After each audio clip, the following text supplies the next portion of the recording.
Imagine you're standing on the nerve center of a ship that's 1,000 feet long. You're miles from the nearest piece of land, maybe in the middle of a busy shipping lane. This place, the bridge, it's the brain, the eyes, the whole works. And it's pretty much the last place on Earth you ever want to see a fire. We're about to show you exactly why. That's the call. That's the one that sends a shiver down any ship captain's spine. It's the officer of the watch. And that one single sentence kicks off this incredible cascade of events, where every single second and every single decision is absolutely critical. So, let's just drop right into the middle of it. So, right away, the problem is identified. But it's not just any fire, it's a Class E electrical fire. And look where it is, the main radar console. That's one of your most vital pieces of equipment for navigating. So now you've got this double threat, the fire itself, and the fact that you might be losing your ability to see in the dark or through thick fog. Not good. But the officer of the watch? They don't panic. Nope. This is where the training just kicks in, like pure muscle memory. First thing, kill the power. Pull that dedicated circuit breaker. Second, grab the right tool for the job, in this case, a CO2 extinguisher, and fight the fire. Third, hit the general fire alarm to let the entire ship know what's going on. And finally, fourth, contain it. Close the doors, stop that smoke from spreading. This isn't just making it up as you go. This is a high-stakes drill performed perfectly. And just like that, the immediate danger is over. The initial attack was a success. The fire is out, the power is off, it's contained. And with the situation stabilized, the master arrives on the bridge, and there's that formal transfer of command. But the real question is, how? How did that officer know exactly what to do, in what order, without even thinking about it? Well, the answer isn't just good training. That incredible response was possible because pretty much every single action you take at sea is governed by a rule book. And I'm not talking about some company memo, I mean international law that dictates safety down to the tiniest detail. And the most important rule book of them all is this one, SOLAS. It stands for the International Convention for the Safety of Life at Sea. You can think of it as the foundational safety Bible for the entire maritime industry, really born out of tragedies like the Titanic. It covers everything, from how the ship is built to the life jackets you'd put on. What's so smart about SOLAS is how it boils down this huge, complex problem of fire safety into 3 core ideas. First, detection. You've got to find the fire fast. Second, containment. Trap it where it starts so it can't spread. And third, extinction. Have the right tools in the right places, ready to go to put it out. Simple ideas, right? But making them work on a massive ship is incredibly complex. So let's circle back to our officer on the bridge. We saw them grab a CO2 extinguisher. Why that one specifically? Why not just douse it with water? Well, it's a fantastic question, and it's one that SOLAS has already thought about and answered for them. And this right here is the why. Look at this comparison. For an electrical fire, a Class E fire, you need something that doesn't conduct electricity. I mean, can you imagine spraying water on live electronics? It would be a total catastrophe. You'd short everything out, maybe even electrocute yourself. But CO2, it's a gas. It smothers the fire by pushing out the oxygen, and it does it all without conducting electricity or totally destroying all that sensitive equipment. It is, literally, the perfect tool for that specific job. And believe me, the regulations go way deeper than just that. It's not enough to just have these systems on board. SOLAS says you have to be constantly, and I mean constantly, testing them. Alarms need to sound different so there's no confusion. Gas systems need a time delay so the crew can get out. Even the cylinders have to be pressure tested on a strict schedule.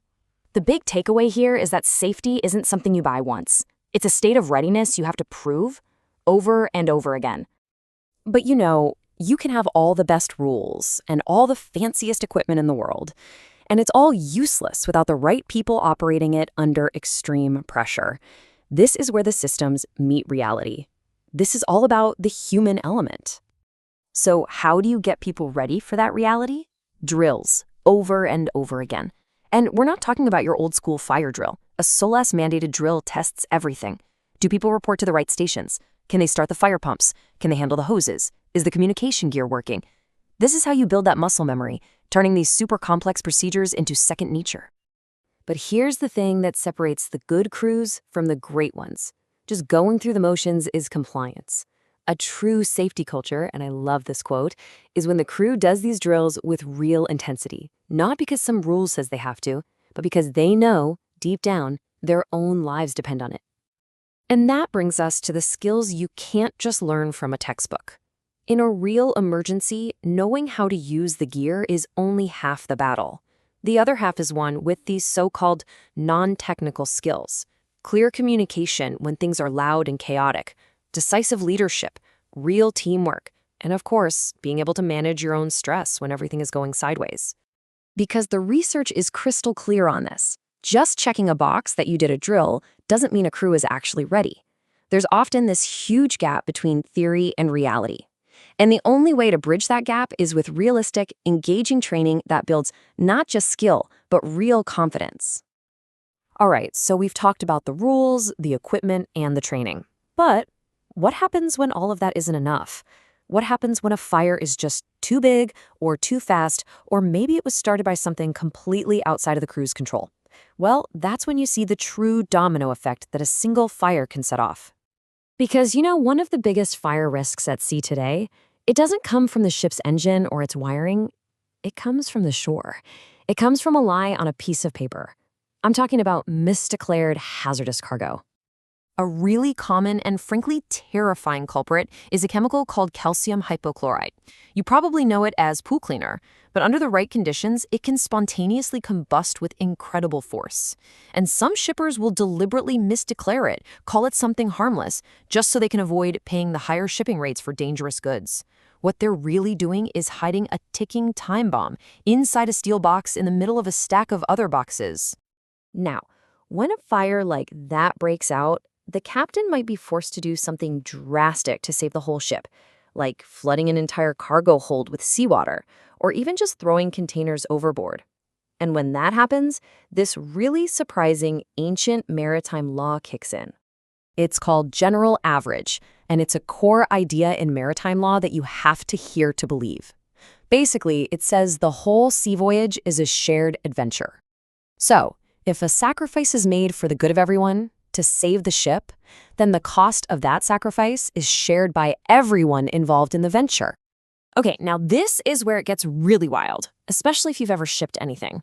Let's say your container full of stuff makes it through the fire without a single scratch. Under general average, you are still legally on the hook to help pay for the ship's repairs, and you have to help compensate the owner of the cargo that was sacrificed to save yours. In a shared venture, there is shared risk. Pretty crazy, right? Which brings us all the way back to that crew on that bridge. When you think about it, the complex rules, the technology, the insane financial stakes, the bombs ticking away in the cargo hold, it all comes down to them, alone, in the middle of the ocean with just their tools, their training, and each other. The true cost of getting it wrong, well, it isn't just measured in dollars, it's measured